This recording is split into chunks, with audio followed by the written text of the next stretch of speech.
comment about today. Some months ago, Dave LeClaire gave a talk. He's a World War I expert. He gave a talk on the military improvements, in other words, the capability of creating death and destruction faster as a result of what happened in World War I primarily, but I think he did some stuff subsequent to that, but it was mostly World War I. So today's talk, as I think of it, is somewhat complementary to that, because we're talking about saving lives rather than the other way around. So World War II. What happened in World War II different than World War I? Well, first, there was the general availability of whole blood and plasma. When I say whole blood, what do I mean by that? I mean that blood is made up of basically three major components. There's the red cells, there's the platelets, and there's everything else, the serum. And everything else has all sorts of coagulation factors that help you stop bleeding. And remember I said we were building on the shoulders of giants? This information in World War II carries all the way up to Afghanistan and Iraq. So whole blood was not available for transfusion before World War II, and whole blood means that they're basically taking your blood and they're not separating it into their components. Nowadays we separate blood into components, so we have packed red blood cells. You can transfuse packed red blood cells separate from platelets, separate from the plasma. And probably the best is fresh red blood cells. But it's even before hepatitis and AIDS, that was a hard logistical system to maintain, to be able to have in an injured area, be able to rely on fresh blood. And the same way that they did it in World War II, at least for fresh blood, was a warm blood bank. That's why you have on your dog tags not only your blood type, but everybody else's has their blood type, and if they put a call out, we need A negative, then all the A negatives go to the hospital and they give their blood, and then that blood goes immediately to somebody else, so that you don't have deterioration of the blood. But in World War II, they started to develop blood banking, so there were obviously donations of blood in the United States that were transferred into the different theaters. Formulaic resuscitation of burn wounds. There were a lot of burns. Burns were treated haphazardly. Some of this work came out of the Coconut Grove fire in 41, 42, right around there. That was, where a lot of experience in terms of what the fluid resuscitation and the plasma resuscitation should go. But the formulaic part is very interesting in the sense that before formulas, the surgeons were going there and doing whatever they wanted to do. And there really wasn't, and this goes for all injuries, there wasn't a kind of standard way of approach for any type of injury. So if you had an injury to the colon, what should you do? If you have an injury to the liver, what should you do? It really depended on the skill of the surgeon, and as we'll talk about a little bit later, kind of the logistics of where the patients are operated on here, and then they get transferred to another higher echelon, and then to another higher echelon. And if you don't have a systematic approach then and good record keeping, then the next surgeon that comes on is not going to have a clue as to what the previous surgeon did. So with a formulaic approach, things are more standardized. Availability of well-trained surgeons. In the 1920s and 1930s, that was the era where surgical training started to mature. It used to be that you literally had like a year apprenticeship in the 1900s and 1920s, a year apprenticeship, and then you went out and practiced. And with more formalized training programs based on William Stewart Halstead's methodology at Hopkins, where he basically developed you until he felt you were ready to go out, and that could be anywhere from 5 to 10 years. And those people then went out, and there weren't that many of them. They became chiefs of surgery at other academic centers and basically adopted the same methodology. And if you ever want to read a fascinating study, read William Stewart Halstead, who developed surgical residency programs like this, in which you were basically on call for the duration of your career while you were a resident, and some of that was explained by the fact that he was a cocaine addict, and he had no limits to his energy. Hierarchical organization of trauma care is starting to develop here in the sense that you have these levels, although we'll see in a brief moment of how that improved over time, but you had kind of the local care in the battlefield, and then the patients were transported to some more central location.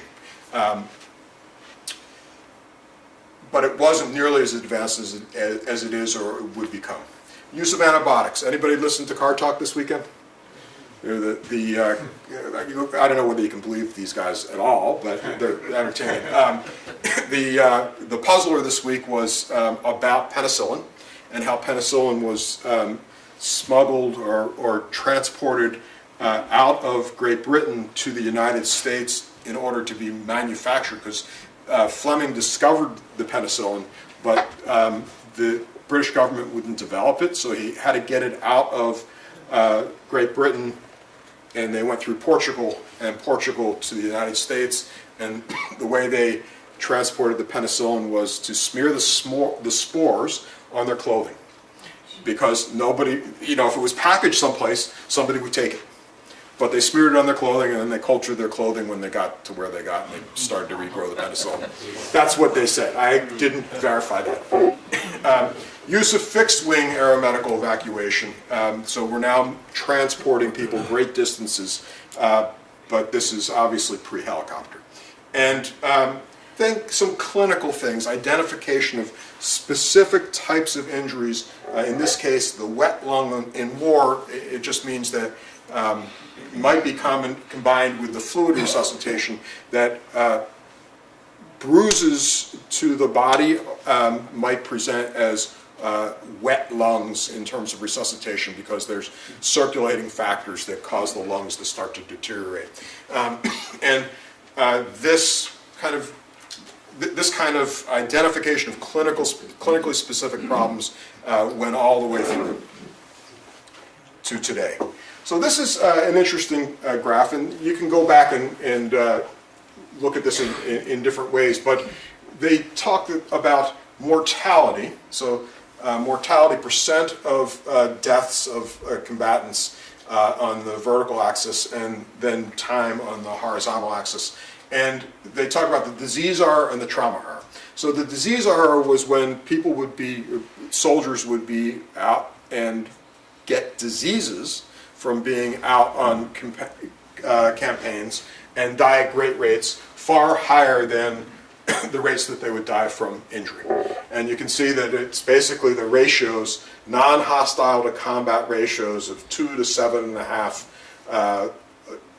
to 1, that you're going to more likely to die from infection, from pneumonia or trench foot, than you were from getting injured.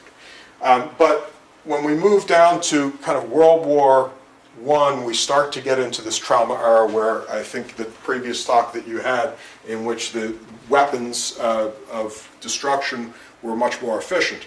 And then you start to get this inflection where the red line is the trauma mortality. And in World War, some of these are how you evaluate it. I'm going to give you some statistics. Some of this is death of all combatants, including those killed in action at the time, versus those that got to medical care and died. And so there's a difference. We can't do anything if your head's not connected to your body. But if your head's connected to your body, we might be able to do something. So you can see that progressively we've had a reduction in the percentage of patients that were dying, despite the increasing lethality and the magnitude of injury, and I'll show that later. Why did the blue line come down that early? I mean, we don't have vaccinations. No, we don't. I think, from my reading, is you know, you think of interventions, public health interventions, at the military level. So they focused more on keeping people from getting trench foot and encouraging them to seek care, even for non-traumatic injuries. So this is at the end of World War II, a statement from Elliot Cutler, who, if I remember correctly, was a surgeon at the Brigham, but was a consult to the Surgeon General, as many of these people were. I would even urge an extension of this forward surgery, believing surgery should be brought to the soldier, not the soldier to the surgeon. So this is the transformation that occurred in terms of logistics that we're going to talk about for the rest of the morning. What was the date approximately for that? This is 44, 45. Second World War. End of Second World War, yes. End of the Second World War. So now we're going to talk about, move into the next conflict. So Korea. You've all seen, if you remember, the movie and the TV program MASH. So what's MASH all about? Well, Mobile Army Surgical Hospital, it was based on that principle, started to be set up logistically in 1945, but they really didn't need them at that point. So it really wasn't put into use until Korea. So it was basically a 60-bed, tent-based, truck-borne hospital that was put out into the field just beyond the extent of the artillery of the enemy. And when it was eventually coupled with helicopter transport, it dropped the fatality rate. So those are the patients that actually make it, who are injured, that make it to the hospital, from 4.5% in World War II to 2.5% in Korea. That doesn't sound like much, but it's nearly 100% reduction. Okay.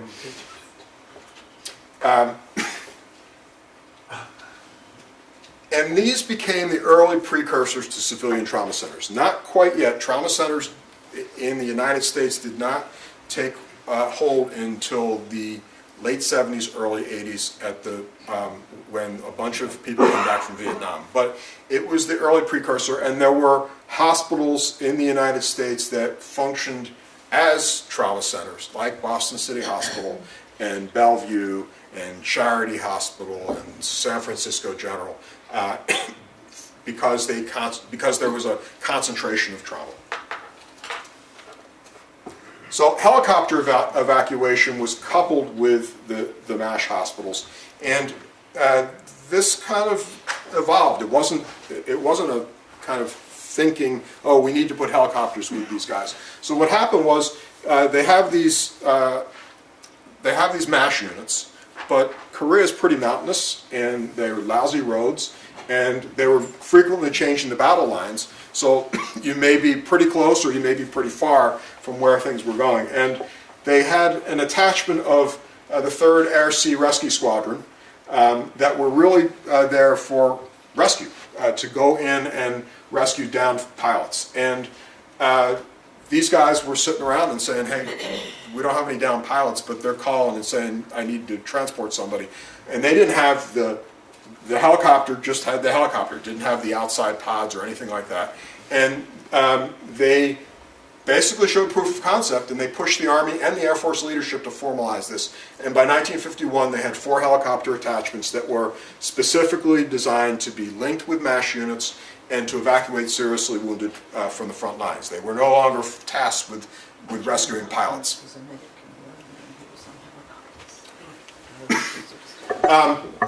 At this point, they started to advance their technology. They put these 2 baskets or pods. If we go back to the picture here, these pods here. So these pods are outside, and who fought in Korea here? Anybody in Korea? Okay. Little cool there? Little cold?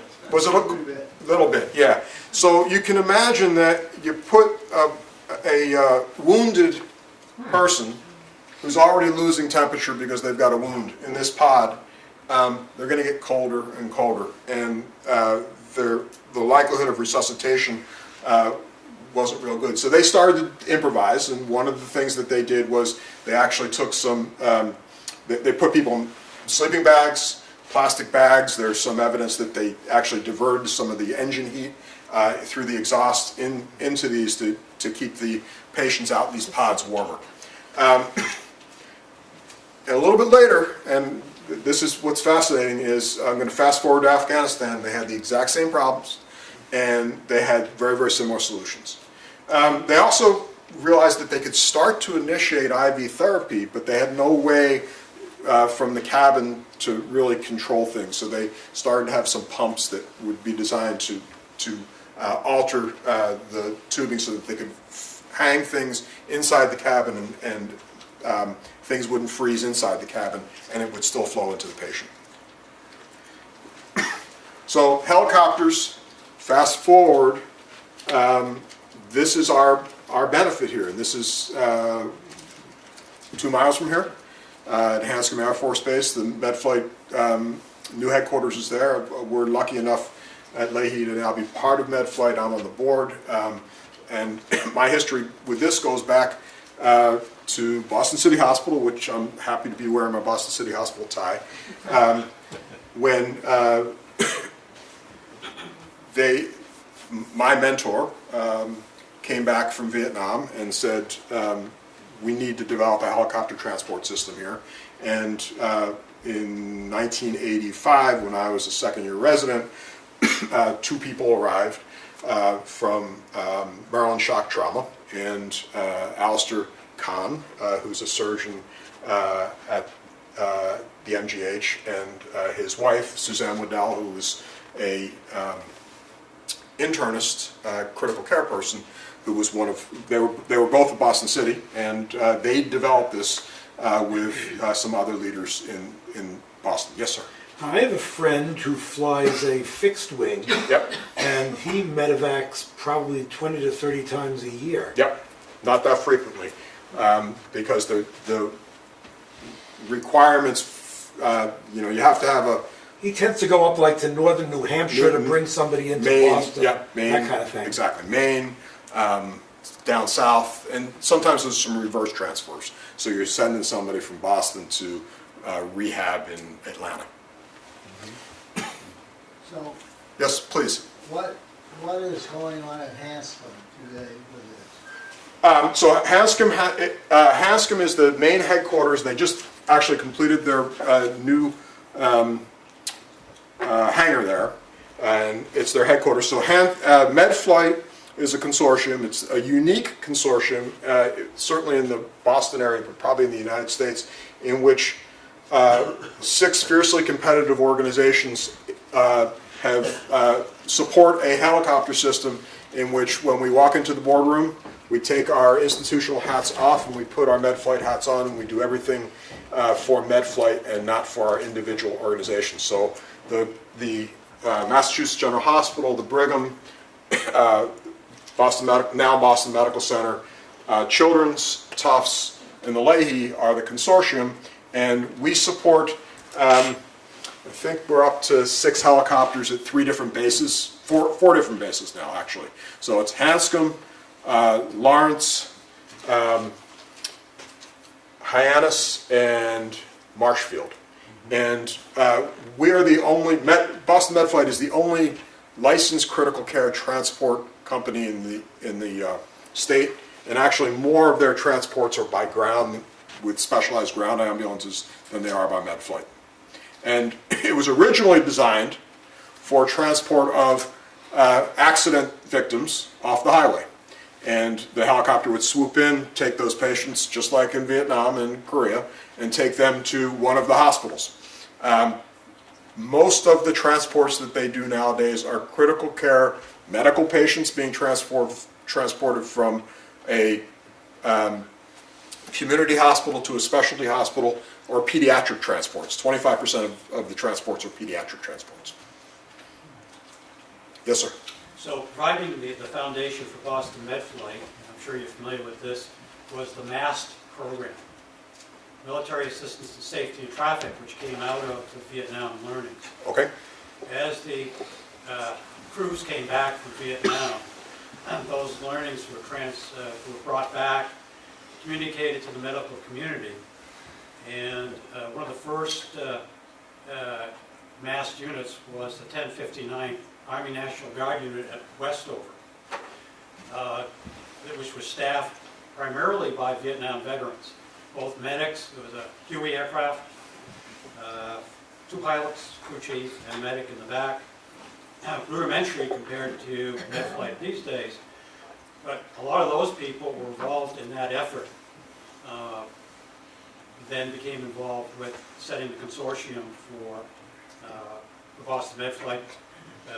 Bob Palmer, one of the first hire for Boston MedFlight, was a paramedic from Vietnam days. The Army, in its infinite wisdom, wanted to reorganize its assets back closer to the next war towards the end of the 70s and into the 80s, and started to talk about moving the massed unit out of Massachusetts. The blizzard of '78 came along. Nobody could move. Helicopters saved the day, as did the 1059.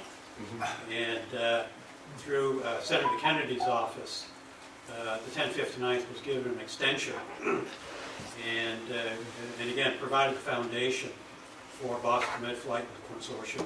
Thought I'd throw that. No, that's great. for the Please, massive program. you guys know all sorts of other things that really will help this talk. So I really appreciate that. So in addition to the helicopters, there's some technical things. All that blood that was transported in World War II to whatever place it was being transported was transported in glass bottles. So what's the negative of the glass bottles? Well, they're fixed size, and they can break, and they also cause some problems in terms of breakdown of the blood. So in Korea, we transformed into plastic bags.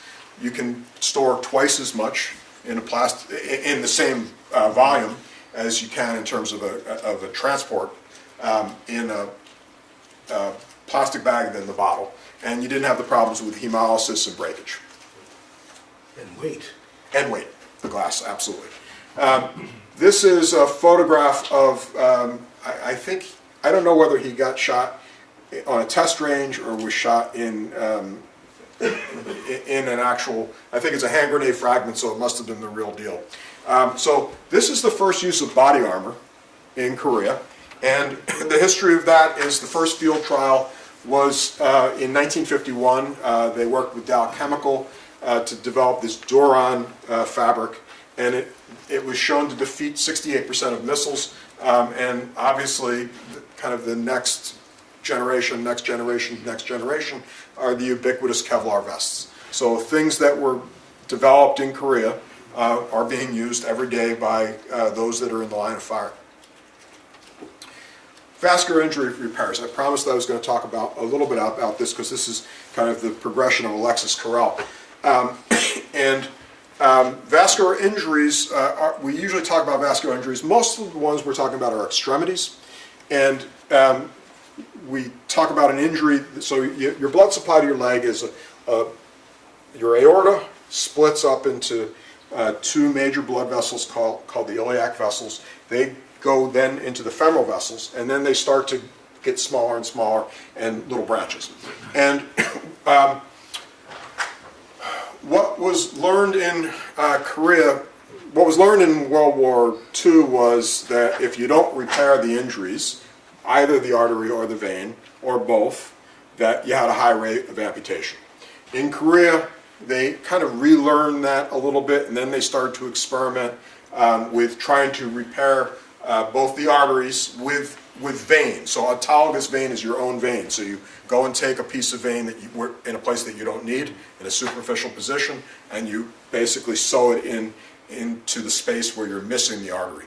And that was helpful, but if you also had a venous injury, which is the blood returning from the leg, if you didn't repair that venous injury, the pressure gradient would be such that the blood wouldn't get out of the leg. It would slow things down going through the artery repair, and the artery repair would clot off and you'd fail. So they started to learn that you needed to do venous injury repair. Remember, we started with a neurosurgery database, but we didn't talk about how you kept records about patients. And they started to use some of the early computer technology with punch card systems to track battle and non-battle casualties, and that was computerized. I don't think it was used at the time in terms of record keeping, in terms of what the medical record looked like, but they started to develop the framework excuse me, for better database development and therefore better research in the future. So now we get to Vietnam, and the lessons from Vietnam were, although there were clinical lessons, most of them were logistics. So paramedics. Soldiers were still dying before they reached that MASH unit, and the medics, there was a more effective training of medics to provide specific life-saving procedures in the field that would allow the wounded warrior to get from the field to the first layer of treatment, or the second layer of treatment, because this becomes the first layer of treatment. So the second layer of treatment might be the MASH unit in Vietnam. So the types of things that they were taught, these paramedics were taught, were surgical airways, so emergency tracheostomies or cricothyroidotomies, tubes that go directly into the neck to bypass an obstruction or injury in the mouth. Thoracic needle decompression of tension pneumothoraces. What's a tension pneumothorax? What's a pneumothorax? A pneumothorax is a collapsed lung. That's a lung that the lung sits inside a space, a cavity called the thoracic cavity, and it's like a balloon. And when you take a deep breath in, that balloon fills and pushes up against the chest wall, and when you exhale, it still stays expanded, but it gets smaller, and that's how you breathe. When you have an injury to the lung, you can get air out of the lung and get into that cavity, and a simple pneumothorax just means that you have a little hole and a little bit of air. A tension pneumothorax means that you've accumulated enough air that you start to push on your heart and your blood vessels, and you cannot circulate blood back to the heart, and therefore you go into shock. So the treatment for a collapsed lung with high pressures is to reduce the pressure, and it's an incredibly basic resolution, which is you stick a needle into the chest and equalize the pressure, atmospheric pressure, with the internal pressure, and then the lung can expand partially, and it's no longer pushing on the heart. And that intervention is life-saving, and it takes a little bit of training, and that's one of the things that they taught. Aggressive shock resuscitation, and it's interesting because the pendulum swings back and forth, aggressive versus judicious, but back then it was thought that if you were bleeding, the best thing to do was to give you a lot of fluid to keep up and try to get your blood pressure up, so that's what they were taught. And these paramedics came back to be both paramedics, but to also develop this concept of physician assistants. So they became the kind of cornerstone of the physician's assistance programs. Excuse me, what was Please. the typical training of a medic? I don't know. Were there any medics in here? So medic in Vietnam? Vietnam era. So what was the training at the beginning of that versus the end of that? Basic life-saving techniques, ABCs, airway breathing, circulation at the start. Towards the end, closer to EMT basic. So 200 So more advanced. certification, standardization.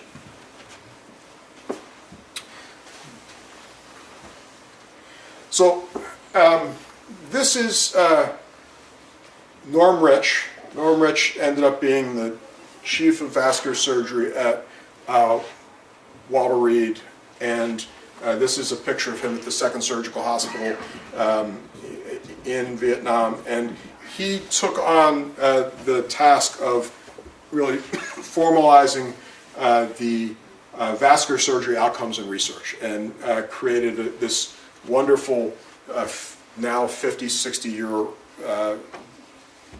going on 60-year database on vascular surgery. And this is what Iraq and Afghanistan built on.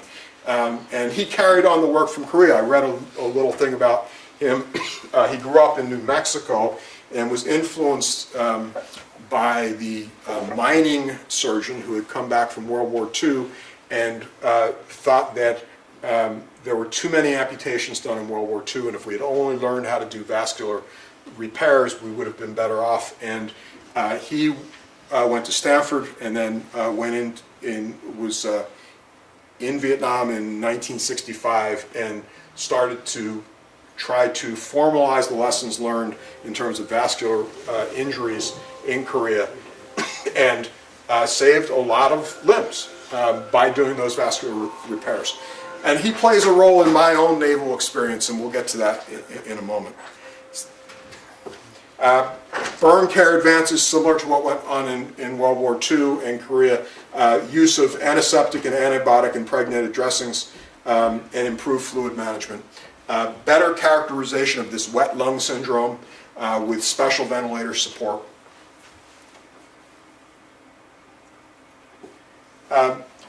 This is, you can't read this, I don't intend for you to read this. This is an article, the United States Navy Surgical Research Program.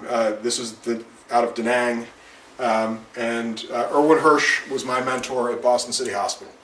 And he wrote this in 1987. It's an interesting paper. It outlines a lot of the research advances, and I stumbled on this, and where it says frozen red cell program. That was the first paper I ever wrote, was on the logistics of using frozen red cells in the military.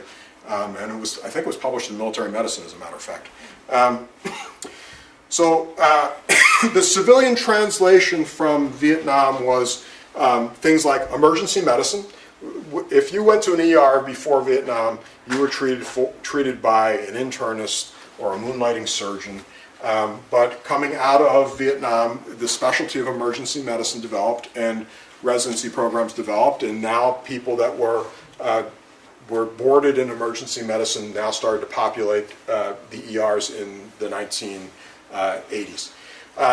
The American College of Surgeons Trauma Center Verification Program, which is really the cornerstone of trauma care in the United States right now, came out of a bunch of experience of people that came back from Vietnam and said, we can do this better in the civilian environment.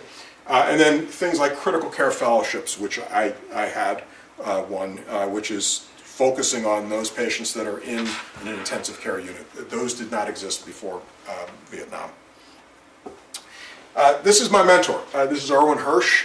He was chief of surgery at Boston City Hospital from 1977 to 2008 when he tragically drowned in a boating accident in Maine. He had actually flown up there on the MedFlight flight. They were trying to figure whether the fixed wing was doing okay, and then he went out to and drowned in a dinghy. So mentorship. The wise and trusted counsel of mentor looked after the son of Odysseus during the Trojan War. Today, mentors are the vital foundations of our future. And there's a poster with this statement and his picture, this picture, at MedFlight, because he was one of the founders of MedFlight. And in honor of him, if you notice, this is one of those one of the two helicopters I showed you. If you look at the number there, they got FAA approval to change the number on this helicopter to 72 EH, which was his age when he died, Erwin Hirsch.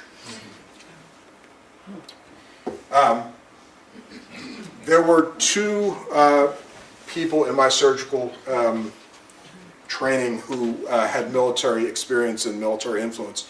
Erwin Hirsch was a captain in the U.S. Naval Reserve at that point, and another gentleman by the name of Jonathan Woodson was a vascular surgeon who Jonathan went on to become a brigadier general and was actually the Undersecretary of Defense for Medical Affairs for Obama.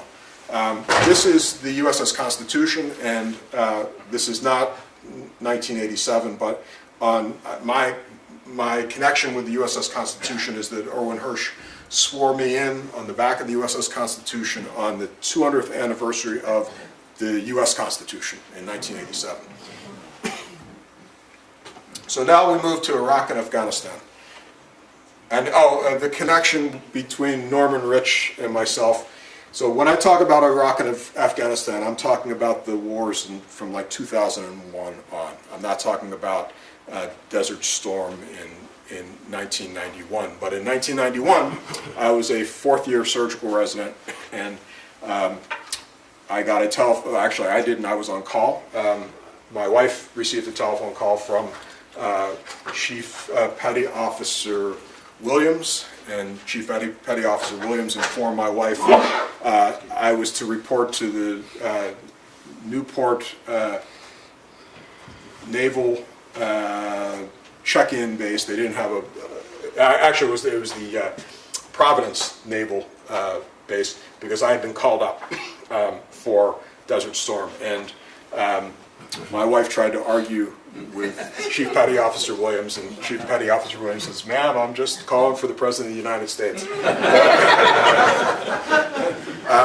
So I called Erwin Hirsch the following morning because he had received the same telephone call, and my wife drove me down in my dress whites, and Dr. Hirsch called Dr. Rich, who it was a Saturday, to confirm that they weren't sending their surgical residents to any place. And when I arrived, the captain of the reserve station said, "You can go home.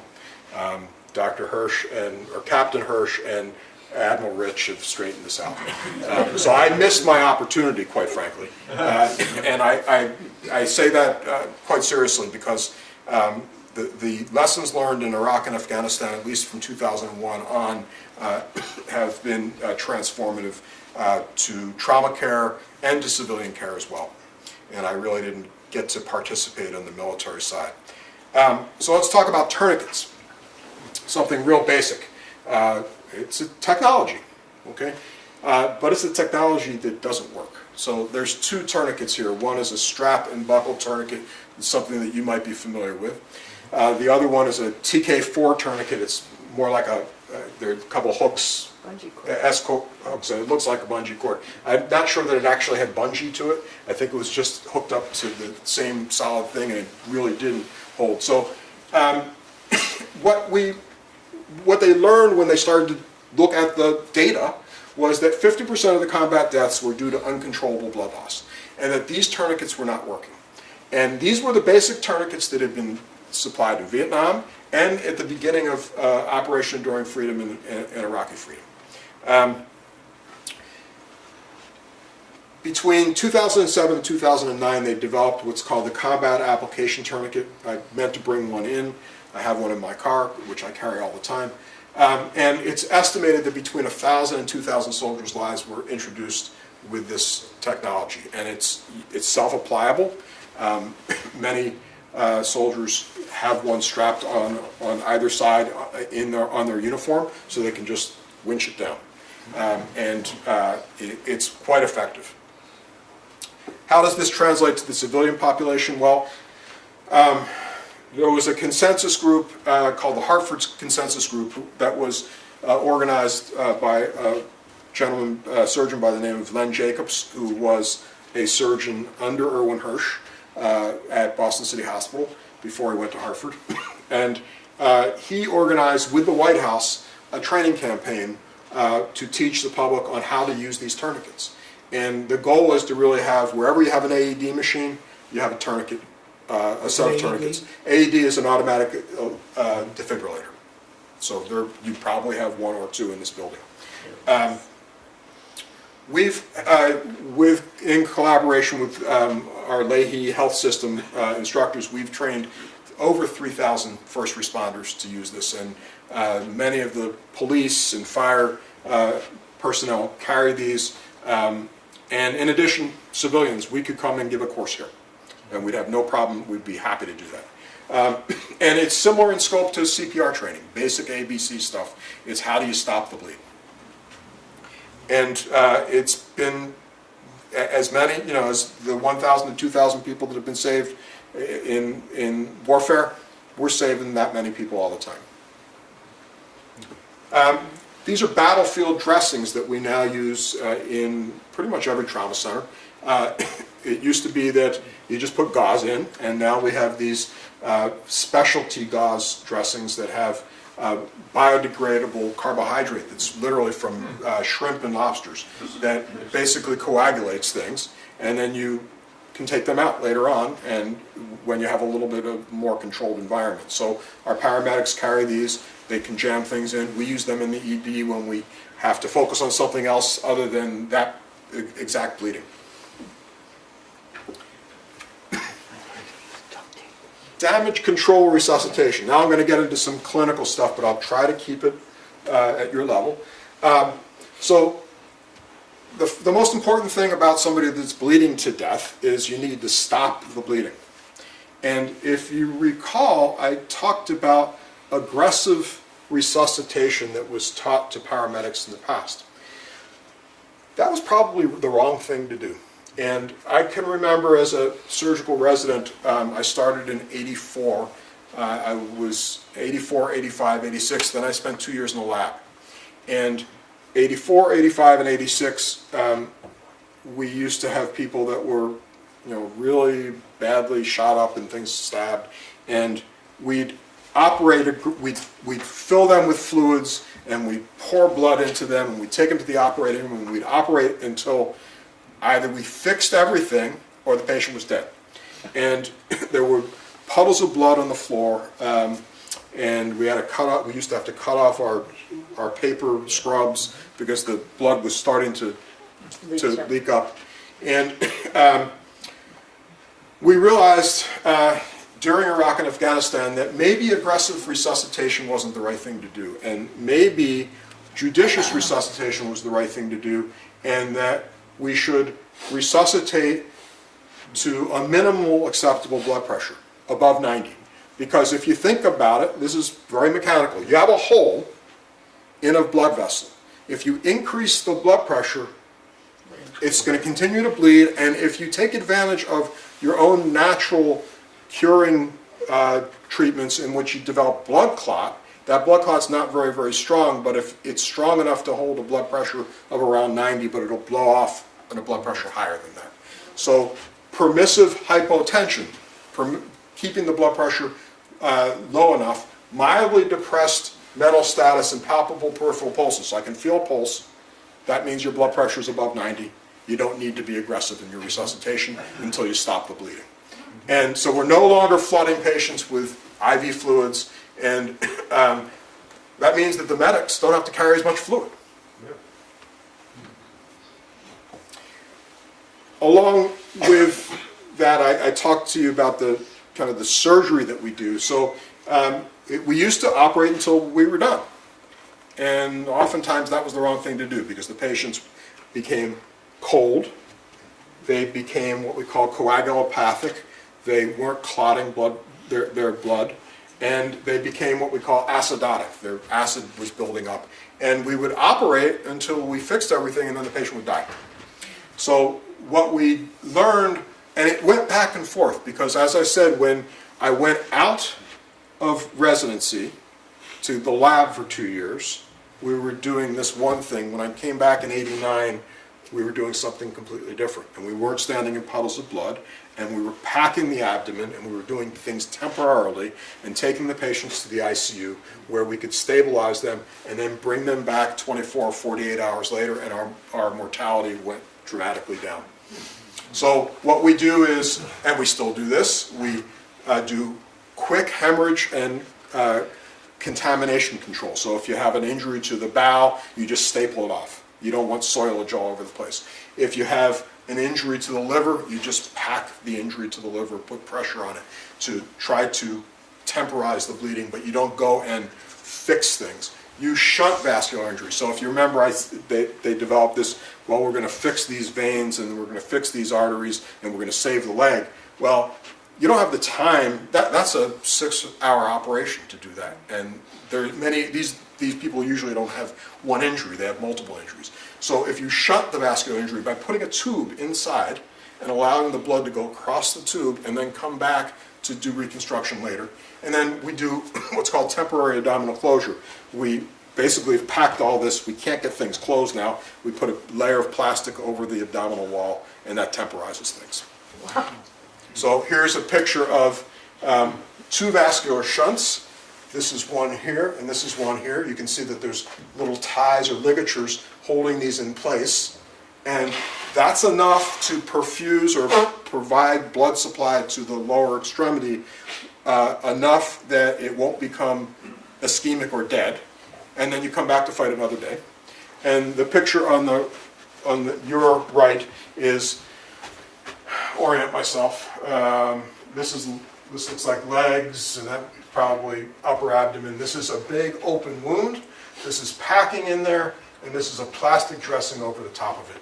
And we do. It is like Saran wrap. It's adhesive Saran wrap, and we do this more for non-trauma patients than we do this for trauma patients, because we have patients with perforated bowel that we might need to come back and take a second look to make sure that they're okay. So we'll take the patient over, do partial operation, pack, cover, take them back in 24 hours. And we might do this over and over and over again. Yes, sir? Does this have an implication with insurance companies?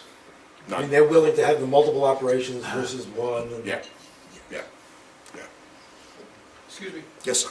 So from what I'm inferring here is partly this relied on technological changes. Yes, sir. You had to have a plastic that would survive in this environment and not cause blood clotting and interfere with that. And your adhesive saran wrap or whatever you want to call the other thing. So those technologies had to be developed at some point in time in the interim as well, correct? Yeah, there are shunts that have what we call heparin bonding that reduces the risk of blood clot formation inside them. But for these relatively short segments, any kind of tubing would do. And Really, you just go to Home Depot, grab some tubing and it works? yes, sir. And it's an open wound, so it doesn't need to be sterile. So yes, in a pinch, you could go to Home Depot and get some clear plastic tubing and use it. And that's sort of just a temporary solution. It's a temporary solution, because if you think about it, in order to, I probably have a, let's see.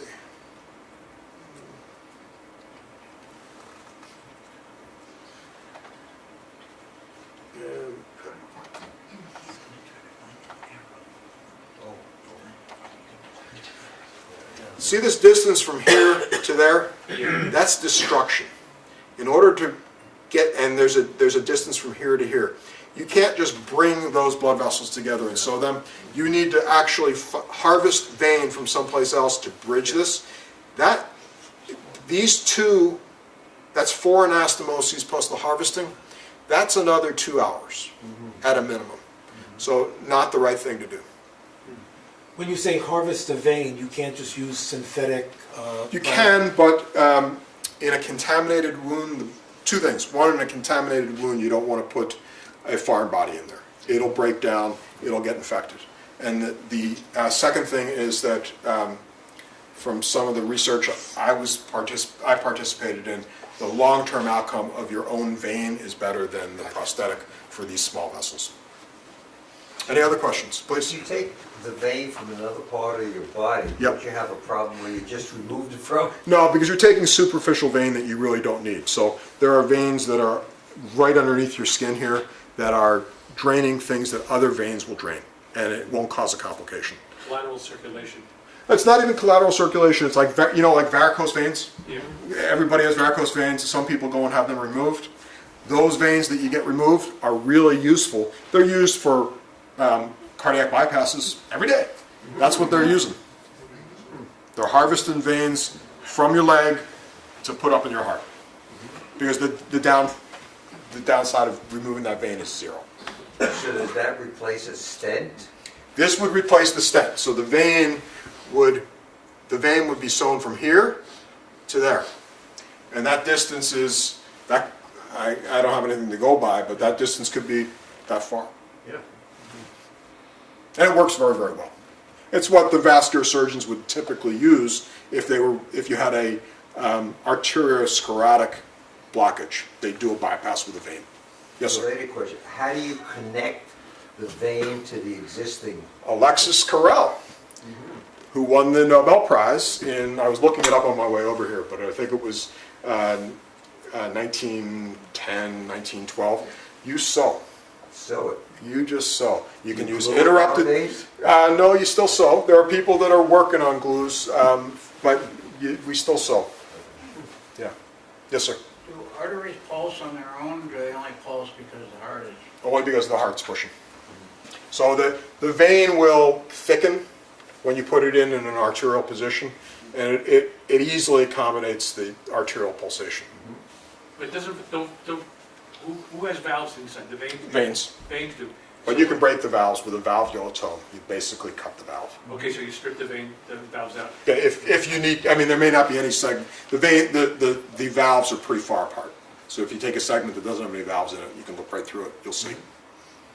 Or you can put the tube in the proper direction. You have to, yes, no, he's absolutely right. You actually want to make sure that it goes in the proper direction, but you also strip the valve. Yeah. All right, how am I doing on time? Say 15, 20 more minutes. That's all I have, okay.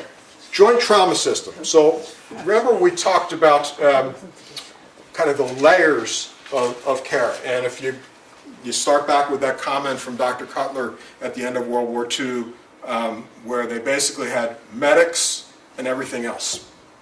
And then you introduce the MASH. Well, when you start to get into Iraq and Afghanistan, it becomes a whole lot more complex, especially with our ability to move people the way we do that now. And it means that you have the opportunity to move people much more quickly wherever you want to move them. So the medics are at roll 1, point of injury, and an aid station. At roll 2 are things like MASH, except that MASH hospitals are not nearly mobile enough for where we're fighting now. And so they developed what's called a forward surgical team. And then they have a theater hospital.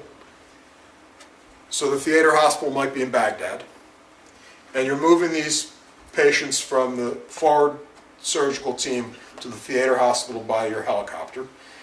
And then you move out of theater to, in this case, Langstuhl in Germany. And then from Langstuhl to continental United States, either at Bethesda, what's now called Walter Reed Bethesda, or to Texas. And then to rehab.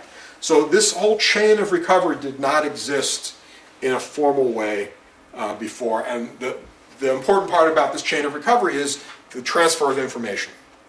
And the communication between the forward surgical team and the theater of what they're getting, and then the theater hospital and Langstuhl and what they're getting. And so it's become far more formalized. This is a picture of a FAST team, forward surgical team. There's a surgeon, an anesthesiologist, an ER doc, a bunch of corpsmen, nurses. In this case, they actually have explosive device specialists because when they go out to take care of devices, there's obviously a higher risk of injury. So how this affects me is, this is John Way. He's one of my partners at Leahy.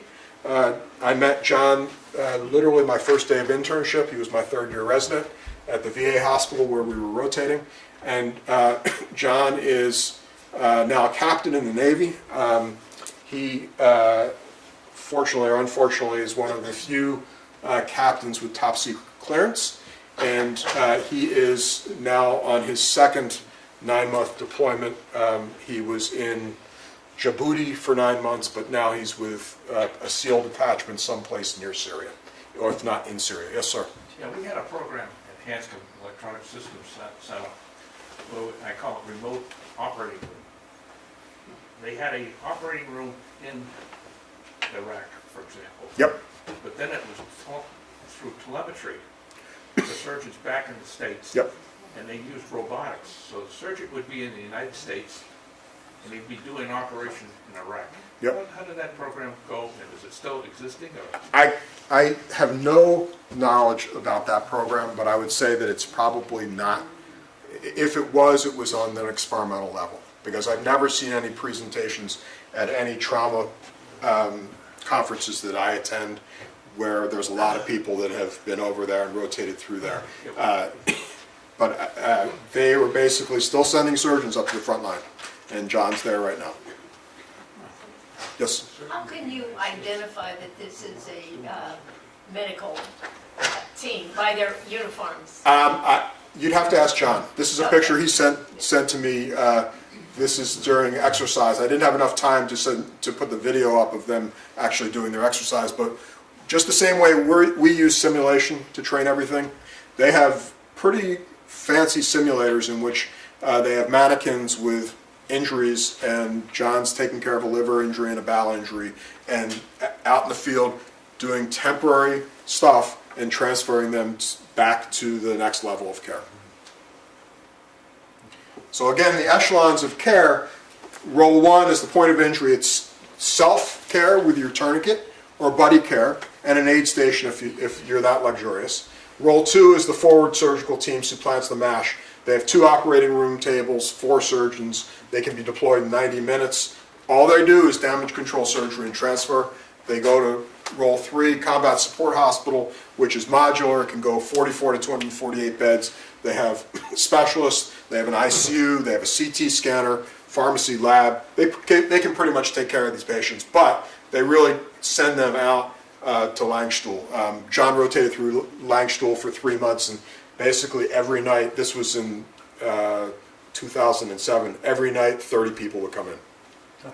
If there's a disaster in a city where 1,000 people are injured for whatever reason, Yep.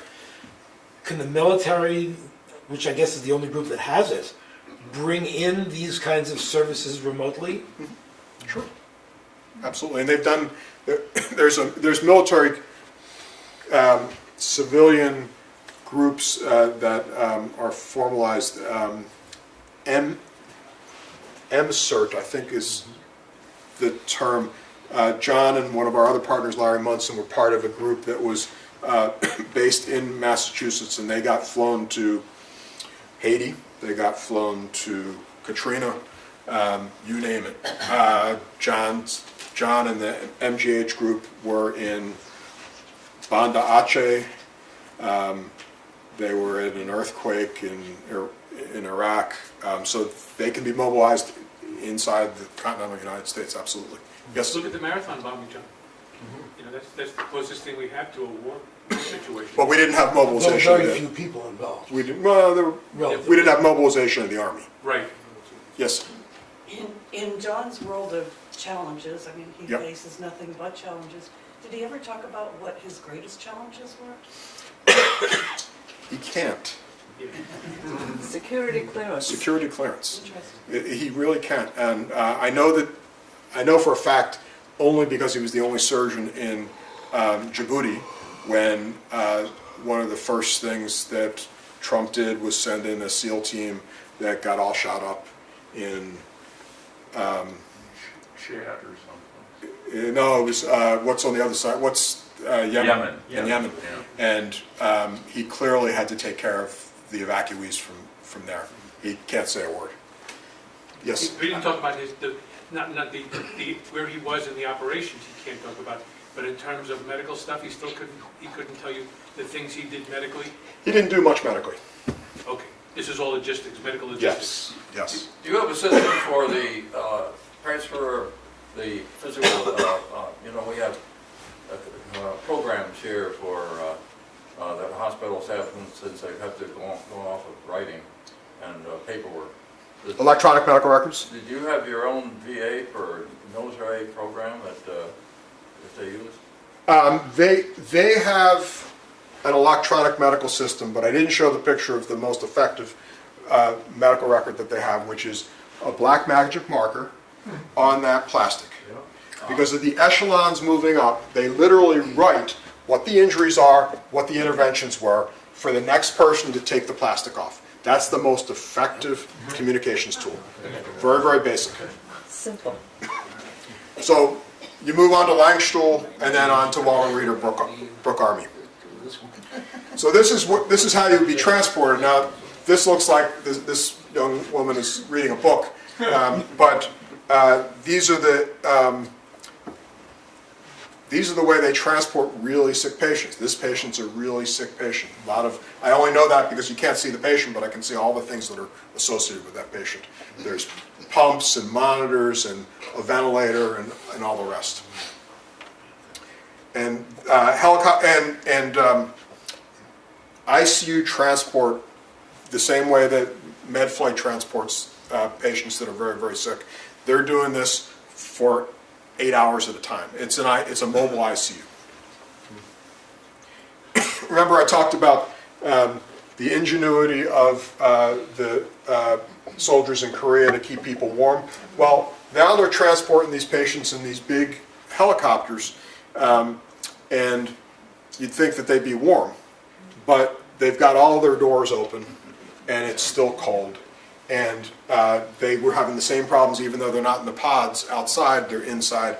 And somebody came up with the idea of putting somebody in a body bag with a chemically releasing warming blanket inside to maintain their temperature, and cut a hole in it so that the ventilator tubing can come out. Just, frontline ingenuity.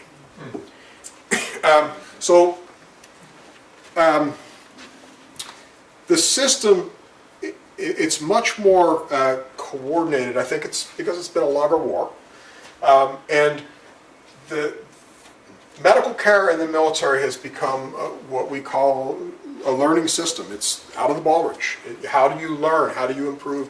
How do you do quality? And they literally placed performance improvement experts in the field and went around to try to figure out where things weren't going well. And before they did this, patients weren't hitting the right places, they weren't getting things done, and they captured the best practices. They turned these into 43 clinical practice guidelines.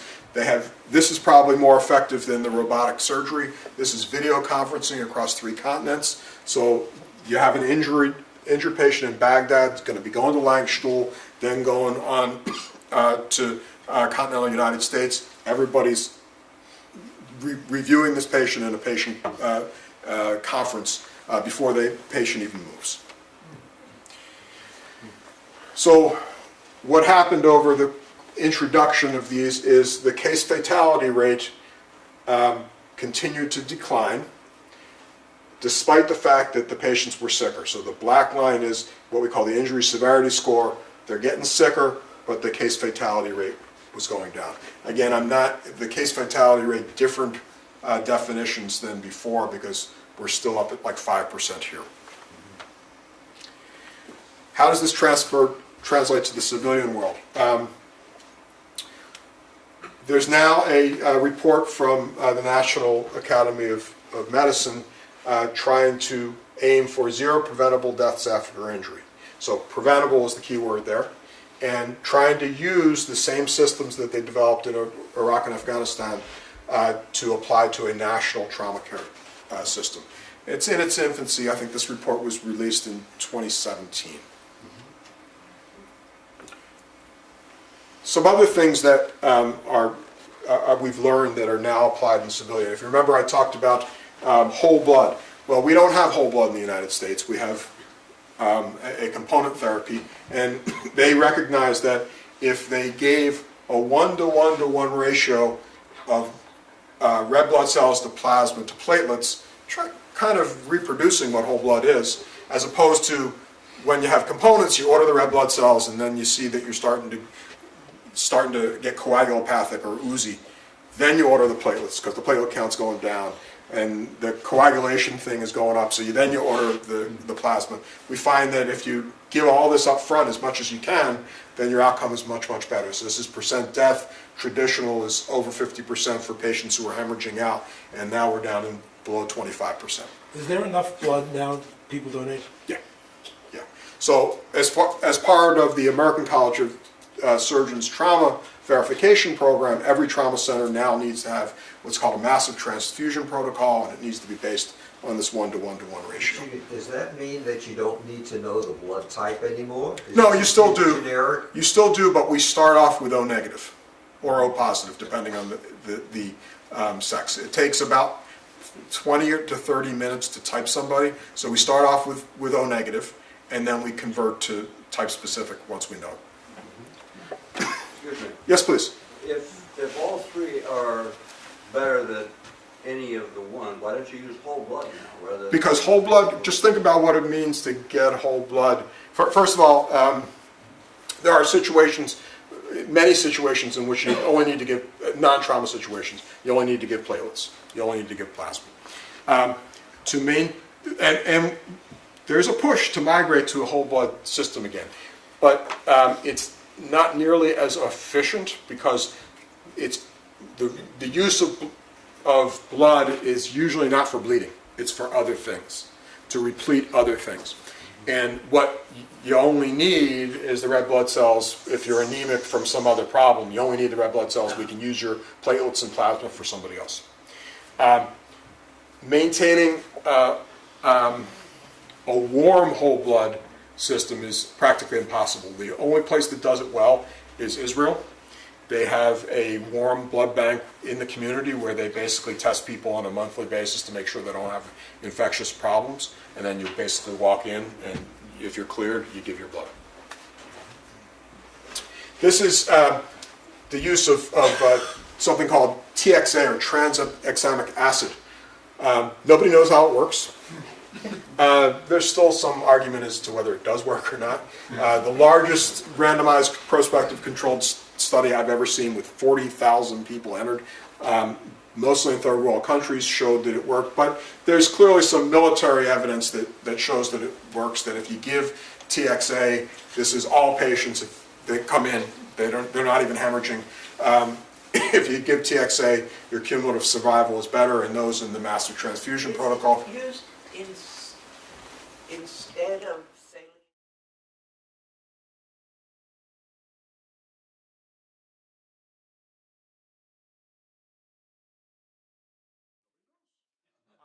I'm telling you, nobody knows. It was first developed actually for postpartum hemorrhage in, I think, in Japan. A gynecologist started to use it for that. Then it's been used With more. the hypothesis that it does what? Reduces or improves the clot formation. I'm sorry, improves the clot formation to minimize further bleeding. So it's used in cardiothoracic surgery not infrequently because they have bleeding problems. It's used in orthopedic surgery for hip replacements. And then there was a study, large study, along with these studies. So military to civilian. Now TXA is part of the Massachusetts EMS protocol. So an EMS provider has TXA.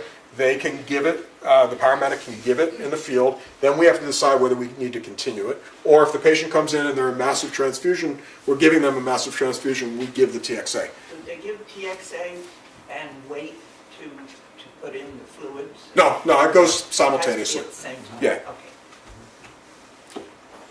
And then I love to talk about prevention, and so does the military. So they have a very sophisticated approach where they literally go in and recover all the material. For instance, if there was a vehicle that was exploded by an IED, they'll go in and recover all the vehicle, and they'll evaluate the vehicle. They evaluate all the injuries associated with anything, put it in a big database so they can both fix the equipment and fix the tactics. And this is injury prevention analysis. And I just put up here, I'm sorry this is a little fuzzy, most of this stuff is vehicle stuff, that they've improved the vehicle to try to reduce the internal damage. They teach people how to get out with a trainer. They have breathing apparatus in here to allow them to breathe despite the smoke and the like.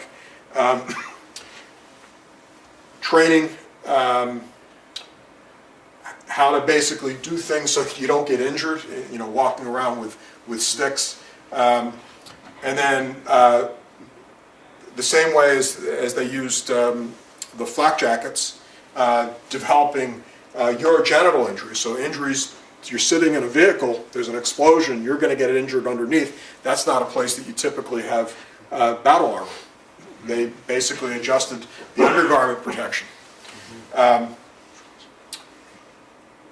And an extensive analysis in support of helmet tests. So I left all the stuff out about neurologic injury, but you could spend 2 hours talking about the lessons learned from neurologic injury, both penetrating and blunt injury in this war, and what they've tried to do to improve it, reduction of it, treatment of it, and then the long-term treatment. Pain management.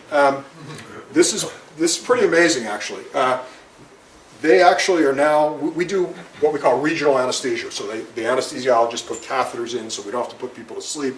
The catheter sits there, some of you might have had this, and it basically takes care of pain. So they're actually putting in, as early as possible, these regional catheters in the field. No, not in the field, but I don't think that they're putting them in. Maybe an anesthesiologist would put it in a forward operating base, but I doubt that. But they're trying to put it in as early as possible, and in some cases, eliminating the need for general anesthesia.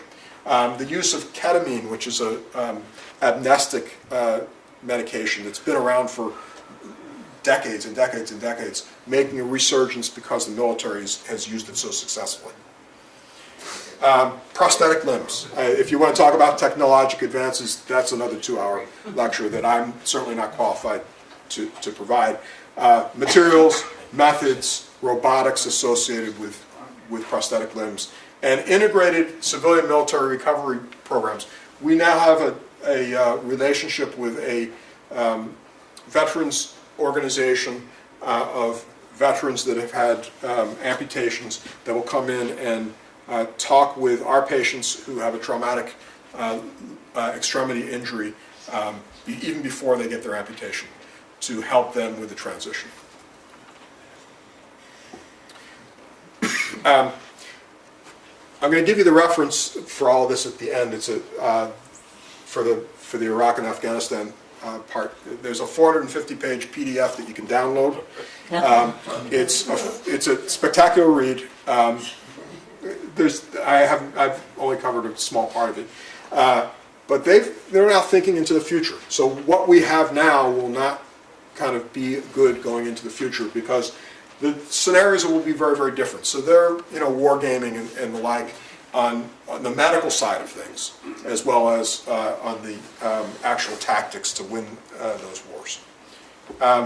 There are future innovations. Remember, I talked about frozen blood. There's freeze-dried plasma that might be coming around. There's cryopreserved platelets. Platelets can't be frozen. Blood farming. This is the concept that you can actually grow red blood cells through gene manipulation and the like. Blood substitutes have been, the promise of blood substitutes have been around for 25 or 30 years and have really not come to fruition, but maybe in the future. Advanced hemostatic agents beyond the TXA and the packing. So for instance, there's some foam that you can inject through a small needle that will completely fill up the abdominal cavity with that foam, applying internal pressure on bleeding sites, and then you get the patient to the hospital, and that foam can be dissolved so that you can take care of the problem. Immunomodulation, changing your immune system to help you fight problems. Suspended animation. This is actually fascinating. This is where you basically bleed the patient, cool the patient, and then bring them back. And there's actually a trial that's ongoing of this at Maryland Shock Trauma, based on funding from the military. Endovascular bleeding control, that's the idea that we can actually put a catheter and a balloon inside, usually through the femoral groin. There's something called a rebola, which is a catheter with a balloon on it. If we position it in the right place, we'll stop the arterial flow and maybe improve the outcomes. And that's why I couch that maybe there's some information that says we could and some information says it makes it worse. Yes, sir. Yeah, I noticed that you didn't include using CRISPR or something like that to change our genetic makeup. I'm getting there. Clinical decision support tools based on biomarkers. Oh, that gets you there? Okay. Yeah, that gets you there in the sense that, you could, it's not so much CRISPR to change your markers, but as much as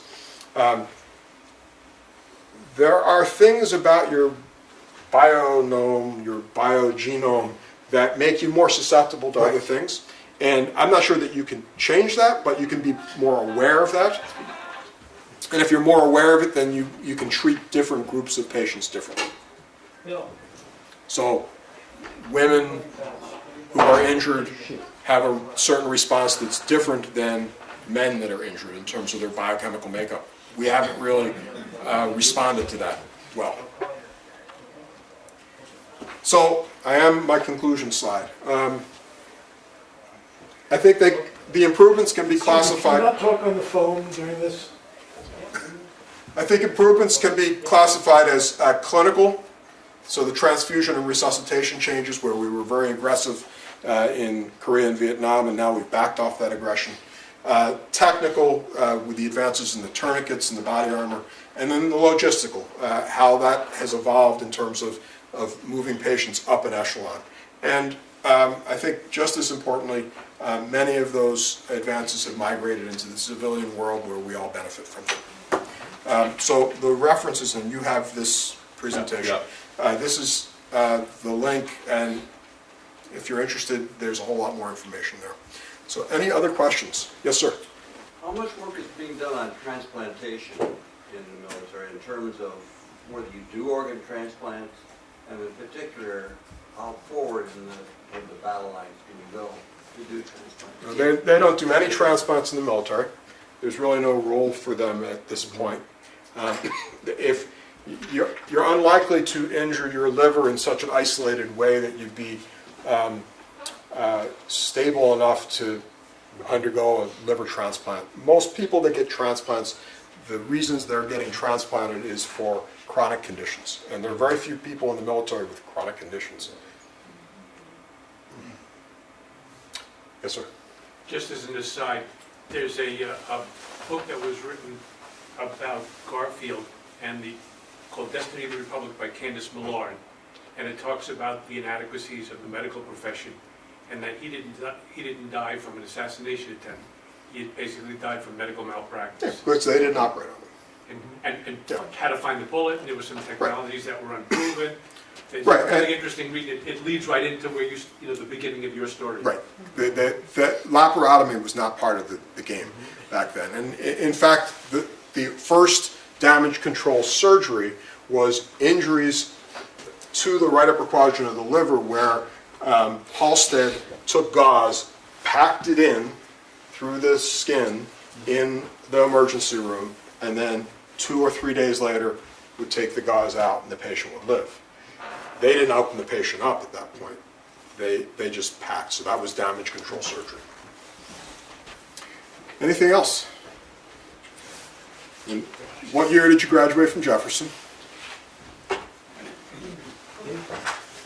You're wearing a Jefferson hat. What year? My father was in 55 and my uncle was in 51. Would that put it in the right range? Yeah. Yeah. I'm going down to see my dad tonight. He's a doctor of pathology. How old are you? If I might ask. About 95. Okay, so you would be around my grandfather, around my uncle's age. My grandfather graduated in 1918 from Jefferson. 1918. He was an intern during the influenza epidemic, and that's another talk altogether. Yes, sir. We've been binging out on Grey's Anatomy, and we're in the 10th year now. Their chief trauma surgeon is Owen Hunt.